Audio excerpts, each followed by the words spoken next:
Everyone, তোমরা সবাই কেমন আছো? আশা করবো যে যেখানে আছো সকলে ভালো আছো, সুস্থ আছো। আমরাও কিন্তু ভালো আছি। দেখো, সেই মায়াপুরে গেছিলাম। এই যেই দিন গেছিলাম তার পরের দিনের ভিডিও, কিন্তু ভিডিও তো অনেক করেছি, ছাড়া হচ্ছে। আর একটা ভিডিও ছাড়া হয়েছে গত 3 দিন হয়েছে। ভিডিওটা মানে ইউটিউবে ছাড়া হয়েছে, কিন্তু আপলোড হয়নি। সে ওইভাবেই পড়ে আছে, জানি না কি প্রবলেম বন্ধুরা।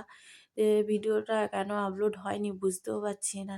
এই জন্য মন ভেঙে যায়, ভিডিও করতে ইচ্ছা করে না। এত কষ্ট করে ভিডিও করে এডিট করে তারপরে যখন ভিডিওগুলো পোস্ট হয় না, মানে কি বলবো, খুব দুঃখ লাগে।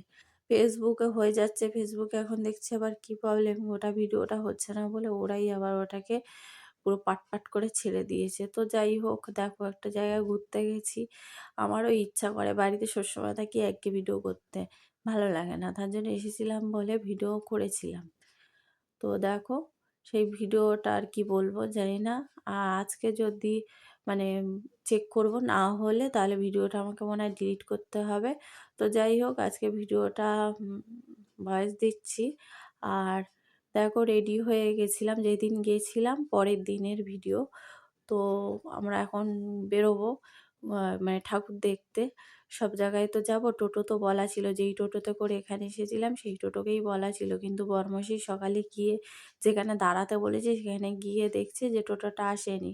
আর ওনার তো নাম মানে ফোন নেই, বলেছে এখানে এসে দাঁড়াতে, তো ফোন নেই, ওই জন্য ফোন করতে পারিনি। গিয়ে বরমাসি ঘুরে এসছে, তো বলছে চলো এখন গেলে হয়তো ওনাকে পাওয়া যাবে, কথা দিয়েছে যখন ঠিক রাখবে। তো যাই হোক, রেডি টেডি হয়ে গেছি, সকাল 6টার সময় উঠে স্নান টান করে নিয়েছি, 6টারও আগে উঠে। আর সোনাইকে স্নান করালাম না, ওর শরীরটা মানে খারাপ হবে, তার কারণে গা পা মুছে দিয়েছি, এসে দরকার হলে স্নান করে দেবো। দিয়ে রেডি হয়ে গেছি, বড়মশাইকে বলছি যে দরজাটা দিয়ে দাও। দেখতে পাচ্ছ দুটোই ডবল দরজা, মানে ওটা মশা ঢোকে, তো ওই জন্য নেটের দরজা, আর ওই দরজাটা লাগিয়ে দিল। আর বাড়ি থেকে নেল পালিশ পরে আসতে পারিনি, আর বললো না সময় পাইনি, তো এখানে এসেও পরতে পারিনি। তো পরের দিন ভাবলাম হয়ে গেছে, একটু নেল পালিশ পরে নিলাম ব্যালকনিতে দাঁড়িয়ে দাঁড়িয়ে। তো চলো, আর আমি এই যে এইটা কিনেছি, এটা পরেছি, এটাকে কি বলে আমি জানি না, লেহেঙ্গা বলে না কি বলে, তো দেখতে কেমন লাগছে জানিও কমেন্ট করে। সেরকম কিছু সাজিনি। আর এখানে দেখো চলে এসেছি ওনারই টোটোতে করে। তো আসার সময় দেখো, খালি পায়ে তো ঢুকতে হবে, টোটোতে জুতোগুলো রেখে এসছি। আর বরমশাই বলছে দেখো বড় বড় করে লেখা আছে, ক্যামেরা করা যাবে না। তো যাই হোক, ভেতরে আর ক্যামেরা করতে পারিনি, দেখে চলে এসছি, বেরিয়ে এসছি। বাইরে ক্যামেরা করা যাচ্ছে, কিন্তু ফোনও নেওয়া যাচ্ছে। অনেকে দেখি ক্যামেরা করছে লুকিয়ে লুকিয়ে, যেহেতু হাতে ফোন আছে, কিন্তু আমি অত মানে পছন্দ করি না, যেটা না তো না। তারপর সোনাইকে গাড়িতে বসে বসে একটু ক্যামেরা করছি, যেহেতু ও দেখে এসেছে ওখানে মানে ফোন এই ক্যামেরা করা যাবে না, তাই বলছে নো ক্যামেরা। দেখো, আর ওর পাপা বলছে নো ক্যামেরা দেখে এসছে ওখানে, তার জন্য ও তোমাকেও বলছে। আমি বলছি, গাড়িতে কি লেখা আছে নো ক্যামেরা?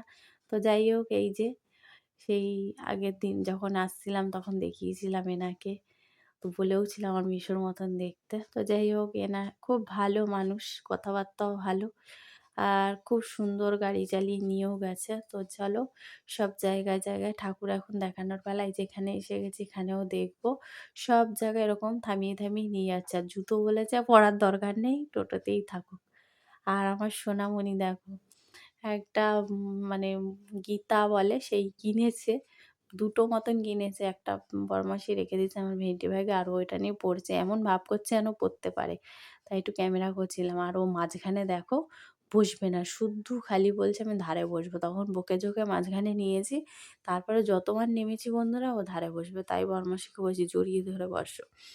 আর 2 মেয়ে তো আগে সামনের দিকে বসেছে। আর এই দেখো এখানে এসেছি, এখানে এত সুন্দর না কি বলবো। বাইরে করা যাবে ক্যামেরা, কিন্তু ভিতরে করা যাবে না, এখানেও তাই। তো বরমশাই বলছে বাইরের দিয়ে ভিডিও টিডিও আগে করে নাও, কি করবে, আর তার ফটো টটো তোলার আছে, তারপর ভেতরে গিয়ে তুমি ইয়ে করবে, ক্যামেরা করো না, দেখে এসো ঠাকুরটা আর কি। তো এই যে দেখো যাচ্ছি, কি ভালো লাগছে না।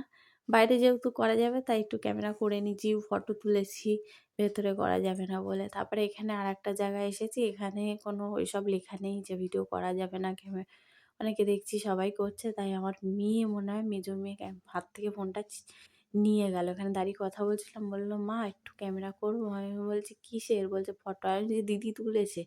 ও বদমাইশ বলছে, "দিদি ছবি তুলেছে, আমি ক্যামেরা করবো।" তো যাই হোক করেছে। তো চলো আবারও টোটোতে উঠে গেছি। এটা কিন্তু অন্য টোটো। আমরা তখন নেমে গেছিলাম টোটো থেকে, নেমে রুমে গেছিলাম। রুমে গিয়ে মানে চেঞ্জ করে এসেছি। মেজো মেয়ে পড়ে গেছিল। পায়ে বেঁধে পড়ে টরে নোংরা হয়েছে, তাই জন্য ওই মানে জামাটা চেঞ্জ করে এসেছি। হোটেল থেকে একবারে চেঞ্জ করে চলে এলাম। এখন তো খেতে হবে। আর আমরা দেখো যেই জামাকাপড় পরেছিলাম সেই জামাকাপড়েই আছি। যেহেতু অন্য জামাটা নোংরা হয়ে গেছে তার কারণে। তো চলো এখন খাওয়া-দাওয়াটাও করবো। এটা অন্য জায়গায়ও ঘুরতে এসেছি, দেখতেই পাচ্ছ। এই দেখো শেয়ার করে যেহেতু সবাই বসছে। আমার মেয়েটা কি সুন্দর ধরে বসেছে ওই দাদাটা। তো যাই হোক খুব ভালো। আর এখানে চলে এসেছি। এত খিদে পেয়ে গেছে না, দেখো আমি খেয়েই যাচ্ছি। আর আমার বরমশাইয়ের ফোন এসছে, আর আমার বরমশাই ৩ টে থালি অর্ডার মানে খাবার নিয়েছে। এত খাবার, ২ টো করিমুনি পুরি, বড় বড় পুরি ছিল, আরও কত কিছু ছিল। খেতে পাচ্ছিলাম না জানো বন্ধুরা। বলছে, "একটা থালায় তুমি আর মাম্মাম খাও, আর আমি আর মিকি খাই একটা থালায়, আর বড় মেয়ে একা।" বড় মেয়ে বলছে, "আমি খেতে পারি বলো তো?" তাহলে ২ টো থালি নিলে হয়ে যেত। যাই হোক মেজো মেয়ের জন্য একটা প্লেট নিয়ে এসে ওকে ভাগ করে দিচ্ছে। ওরকম সবাই করে নিচ্ছে, খাওয়া যাচ্ছে না। তো যাই হোক একটা থালির খাবার বড় মেয়েরটা নষ্ট হয়েছে। তো খাওয়া-দাওয়া করে দেখো রুমে চলে এসেছি। এই যে সোনাইকে স্নান করিয়ে দিয়েছি, বললাম না? ও স্নান করাইনি, ওকে গা হাত পা মুছিয়ে দিয়েছিলাম ব্রাশ করিয়ে। কারণ অত সকালে স্নান করালে মাম্মামের শরীর খারাপ হবে, তার কারণে। তো ও ওই জন্য। আর এখানে না একটু ঠান্ডা, ঠান্ডা ওয়েদার আছে।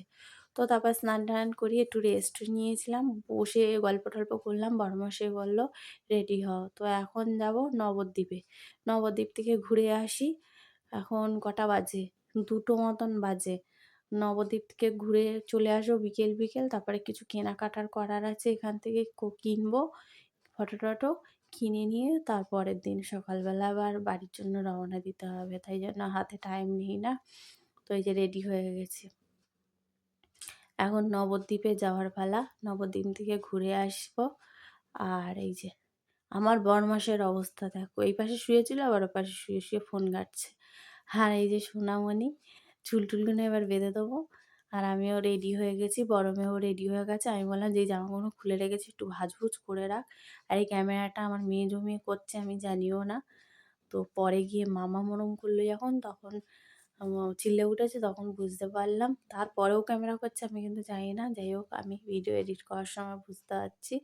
তো চলো এখন চুল-টুলগুলো এই যে বেঁধে দিচ্ছি সোনাইয়ের। আর এ তো একটু স্থিরভাবে বসে না। আর আমার বরমাসের কী কাজ, সারাক্ষণ ফোন নিয়ে ঘুটুর করছে। আর আমি তো মানে ফোনের কিছু দেখতেও পাচ্ছি না, কারোর ভিডিও-টিডিও কিছু দেখতে পাচ্ছি না, নেটের প্রবলেম। কী করে দেখছে আমি জানি না। না অন্য কাজ করছে, হয়তো খেয়াল করিনি। তো চলো ঘুরে আসি। আবার নেক্সট ভিডিওতে দেখা হবে। সকলে ভালো থেকো, সুস্থ থেকো। ঠিক আছে? টাটা সকলে, সবাইকে।